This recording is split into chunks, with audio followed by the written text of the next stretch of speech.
नमस्ते प्रिय विद्यार्थियों। आज हम बात करेंगे वैदिक साहित्य की जो श्रृंखला चल रही है उसके तीसरे वीडियो की। देखिए, इस श्रृंखला में सबसे पहले हमने वेद का परिचय पढ़ा। द्वितीय श्रृंखला में हमने ऋग्वेद की विस्तृत विषय वस्तु का अध्ययन किया है। इसी की तृतीय श्रृंखला अर्थात आज हम पढ़ने वाले हैं यजुर्वेद। देखिए, ये जो यजुर्वेद है उसकी संपूर्ण विषय वस्तु क्या है उस पर हम चर्चा करेंगे। देखते हैं यजुर्वेद।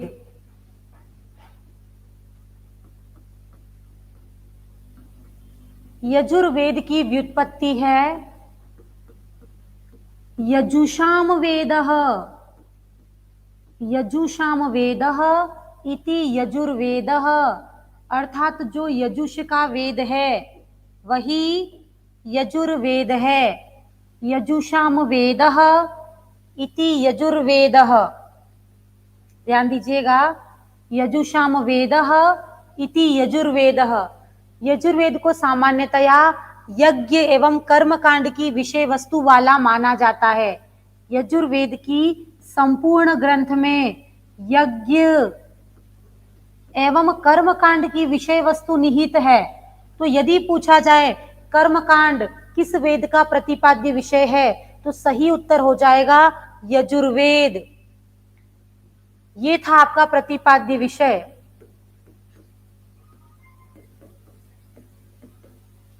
यजुर्वेद का उपवेद कौन सा है? यजुर्वेद का उपवेद है अध्वर्यु। कई बार प्रश्न पूछा जाता है अध्वर्यु वेदः कः, अर्थात अध्वर्यु वेद कौन सा है? अध्वर्यु नामक ऋत्विक के द्वारा, अध्वर्यु नामक ऋत्विक के द्वारा किस वेद का गुणगान किया जाता है? तो हम कहेंगे कि अध्वर्यु नामक ऋत्विक के द्वारा यजुर्वेद का गुणगान किया जाता है। अर्थात अध्वर्यु वह व्यक्ति है जो कि यजुर्वेद के मंत्रों का पाठ करता है। इसके पश्चात हम बात करेंगे कि यजुर्वेद का उपवेद कौन सा है। यजुर्वेद का उपवेद है धनुर्वेद। यजुर्वेद का उपवेद हो जाएगा धनुर्वेद। देखिए, मैंने पहले वीडियो में आपको याद करवाया था कि यजुर्वेद और धनुर्वेद दोनों का साउंड सेम है, तो यजुर्वेद का उपवेद हो जाएगा धनुर्वेद। यजुर्वेद की शिक्षाएं, अर्थात शिक्षा ग्रंथों की हम यहाँ बात कर रहे हैं। यजुर्वेद के मंत्रों को पढ़ने के लिए उनका उच्चारण कैसे किया जाए, यजुर्वेद की विषय वस्तु का अध्ययन कैसे किया जाए, वह शिक्षा प्रदान करने वाले ग्रंथ कहलाते हैं शिक्षा ग्रंथ। और देखिए, सामान्यतया यजुर्वेद के मुख्यतया दो भाग हैं। एक है आपका शुक्ल यजुर्वेद और एक है कृष्ण यजुर्वेद।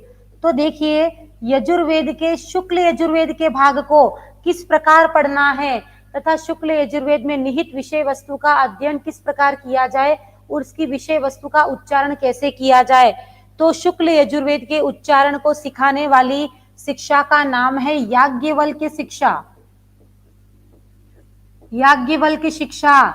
जबकि कृष्ण यजुर्वेद में निहित विषय वस्तु को उच्चारण कैसे करना है इसको सिखाने वाली शिक्षा का नाम हो जाएगा व्यास शिक्षा। तो देखिए, संपूर्ण यजुर्वेद की सामान्य जो विषय वस्तु है उसके बारे में हम बात कर रहे हैं। यजुर्वेद का प्रतिपाद्य विषय है यज्ञ और कर्मकांड। यजुर्वेद का ऋत्विक, अर्थात यजुर्वेद के मंत्रों को पढ़ने वाला जो ऋत्विक है उसे कहेंगे अध्वर्यु। यजुर्वेद का जो उपवेद है वो है धनुर्वेद। और यजुर्वेद में निहित विषय वस्तु का उच्चारण किस प्रकार किया जाए, उसकी विषय वस्तु का उच्चारण किस प्रकार किया जाए, इसको बताने वाले ग्रंथों को कहेंगे शिक्षा ग्रंथ। तो शुक्ल यजुर्वेद की विषय वस्तु को किस प्रकार उच्चारित किया जाए उसको कहेंगे याज्ञवल्क्य शिक्षा, और कृष्ण यजुर्वेद की शिक्षा का नाम हो जाएगा व्यास शिक्षा। देखिए, संपूर्ण यजुर्वेद में यज्ञ और कर्मकांड निहित हैं। देखिए, यजुर्वेद की महर्षि पतंजलि के अनुसार कितनी शाखाएं हैं? महर्षि पतंजलि। देखिए हम यहाँ चारों वेदों के बारे में बात करेंगे कि महर्षि पतंजलि जो हैं उन्होंने ऋग्वेद की, महर्षि पतंजलि ने ऋग्वेद की 21 शाखाएं बताई हैं, यजुर्वेद की 100 शाखाएं, सामवेद की 1000 शाखाएं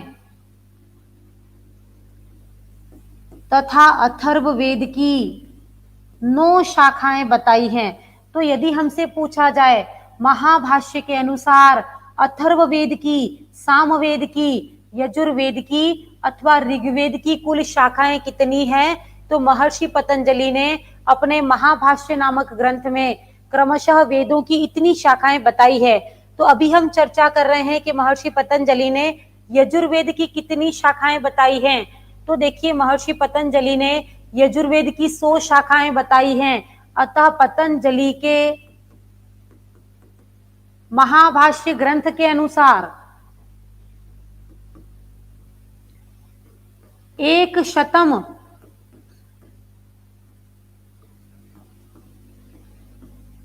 अध्वर्यु शाखा, 100 अध्वर्यु शाखा अर्थात यजुर्वेद की 100 अर्थात 100 शाखाएं होती हैं। देखिए महर्षि पतंजलि ने तो यजुर्वेद की 100 शाखाएं बताई हैं, किंतु वर्तमान समय में संपूर्ण जो आपका यजुर्वेद है उसकी मुख्यतया 2 ही शाखाएं वर्तमान में विद्यमान हैं। एक का नाम है शुक्ल यजुर्वेद और द्वितीय शाखा का नाम है कृष्ण यजुर्वेद। फिर से ध्यान देंगे, महर्षि पतंजलि ने ऋग्वेद की क्रमशः 21, यजुर्वेद की क्रमशः 100, सामवेद की 1000 एवं अथर्ववेद की 9 शाखाएं बताई हैं। इन शाखाओं में यजुर्वेद के लिए कहा गया है कि 100 अध्वर्यु शाखा और अर्थात अध्वर्यु की तो 100 अर्थात 100 शाखाएं हैं, किंतु वर्तमान समय में संपूर्ण यजुर्वेद के मुख्यतया 2 भाग हैं, शुक्ल यजुर्वेद एवं कृष्ण यजुर्वेद। वेद के इन दोनों भागों से सामान्यतया प्रश्न पूछे जाते हैं, अतः हम इसकी विस्तृत जानकारी प्राप्त करेंगे। देखिए एक चार्ट के माध्यम से हम बात करेंगे कि संपूर्ण यजुर्वेद को मुख्यतया 2 भागों में विभक्त किया गया है। एक का नाम है शुक्ल यजुर्वेद और द्वितीय का नाम है कृष्ण यजुर्वेद। शुक्ल यजुर्वेद का नाम हमने लिख दिया ए और कृष्ण यजुर्वेद का नाम हमने लिख दिया बी, अर्थात शुक्ल यजुर्वेद को आदित्य संप्रदाय भी कहते हैं। अति महत्वपूर्ण जानकारी, शुक्ल यजुर्वेद को आदित्य संप्रदाय कहा जाता है, जबकि कृष्ण यजुर्वेद को ब्रह्म संप्रदाय भी कहा जाता है।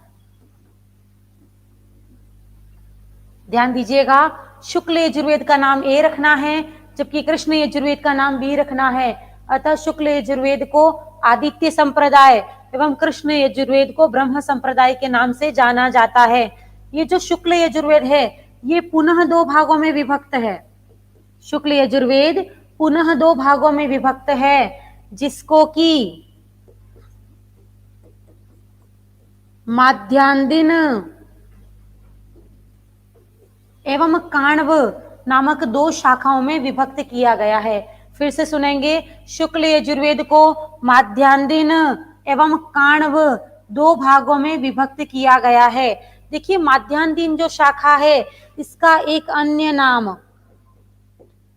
वाजसनेयी शाखा भी प्राप्त होता है। यदि आपसे कभी परीक्षा में पूछा जाए कि वाजसनेयी शाखा का संबंध किससे है, तो आपका सही उत्तर हो जाएगा शुक्ल यजुर्वेद से, क्योंकि माध्यान्दिन शाखा का अन्य नाम ही वाजसनेयी शाखा है। और यदि हमसे प्रश्न पूछा जाए कि शुक्ल यजुर्वेद की माध्यान्दिन शाखा का 40वां अध्याय कौन है, तो आपका सही उत्तर हो जाएगा कि शुक्ल यजुर्वेद की माध्यान्दिन या वाजसनेयी शाखा का 40वां अध्याय आपका ईशोपनिषद है। माध्यान्दिन शाखा का 40वां एवं अंतिम अध्याय जो कि ईशोपनिषद नाम से प्रसिद्ध है, अत्यधिक महत्वपूर्ण उपनिषद है और यह लघुकाय उपनिषद है, अर्थात सबसे छोटा उपनिषद है। ईशोपनिषद की मंत्र संख्या कितनी है? 18 मंत्र में निबद्ध होने के कारण यह संपूर्ण संस्कृत साहित्य का सबसे छोटा उपनिषद माना जाता है। तो ये तो था आपका शुक्ल यजुर्वेद। शुक्ल यजुर्वेद का नाम हमने रखा है ए, अर्थात आदित्य संप्रदाय। आदित्य संप्रदाय के अंतर्गत हम बात करेंगे माध्यान्दिन और काण्व शाखाओं की। माध्यान्दिन शाखा का अन्य नाम था वाजसनेयी। इसी का अंतिम और 40वां अध्याय ईशोपनिषद के नाम से जाना जाता है। इसी की द्वितीय भाग था काण्व शाखा। इसके पश्चात हम बात करेंगे कृष्ण यजुर्वेद की। देखिए, कृष्ण यजुर्वेद का नाम हमने रख दिया था बी, अर्थात कृष्ण यजुर्वेद को हम ब्रह्म संप्रदाय भी कह सकते हैं। कृष्ण यजुर्वेद की मुख्यतया 4 शाखाएं हैं, जिनके नाम क्रमशः तैत्तिरीय, मैत्रायणी,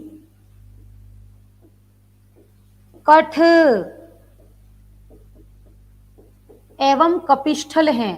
तैत्तिरीय, मैत्रायणी, कठ एवं कपिष्ठल हैं, अर्थात कृष्ण यजुर्वेद की ये 4 शाखाएं हैं। देखिए, यदि हमसे पूछा जाए कठोपनिषद यजुर्वेद के किस शाखा से संबंधित है, तो देखिए कठ से ही आपका कठोपनिषद बना है। और आपको ध्यान रहेगा कि कठोपनिषद तो कृष्ण यजुर्वेद से संबंधित है। तो देखिए, हमसे ईशोपनिषद के बारे में एवं कठोपनिषद के बारे में प्रश्न पूछे जाते हैं, तो कठोपनिषद तो संबंधित है कृष्ण यजुर्वेद से, जबकि ईशोपनिषद संबंधित है शुक्ल यजुर्वेद की माध्यान्दिन अथवा वाजसनेयी संहिता से। तो ये था एक संपूर्ण विभाजन, जो कि यजुर्वेद का वास्तविक विभाजन कहा जाता है। यजुर्वेद की मुख्य शाखाएं कितनी हैं? तो मुख्य शाखाएं 2 हैं, शुक्ल यजुर्वेद एवं कृष्ण यजुर्वेद। कुल शाखाएं पूछा जाए तो यजुर्वेद की कुल शाखाएं हो जाएंगी 6, जिसमें शुक्ल यजुर्वेद की 2 शाखाएं माध्यान्दिन और काण्व तथा कृष्ण यजुर्वेद की 4 शाखाएं सम्मिलित हैं। तो सम्मिलित रूप से यजुर्वेद की कुल 6 शाखाएं स्वीकार की गई हैं। तो इस प्रकार यजुर्वेद की संपूर्ण विषय वस्तु को हमने चार्ट के माध्यम से यहाँ प्रस्तुत किया है कि यजुर्वेद यजुषाम वेद अर्थात यज्ञ और कर्म कांड का वेद है। इसके उपवेद कौन से हैं, इसकी शिक्षाएं कौन सी हैं, इसके ऋत्विक कौन से हैं, इसकी विस्तृत जानकारी हमने पहले वीडियो में भी दी थी और अभी यहाँ पर भी बता चुके हैं। इसके पश्चात हमने बात की थी कि जो हमारे पतंजलि हैं, उन्होंने महाभाष्य नामक ग्रंथ में यजुर्वेद की 100 शाखाएं बताई हैं। 100 अध्वर्यु शाखा, अर्थात यजुर्वेद की तो 100 शाखाएं हैं।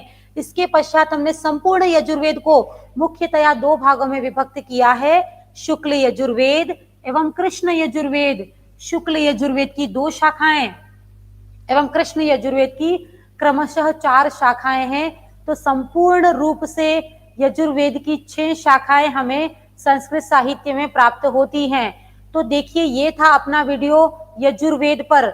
इसके पश्चात हमारा जो 4th वीडियो है, 4थे नंबर का वीडियो हमारा सामवेद पर आधारित है।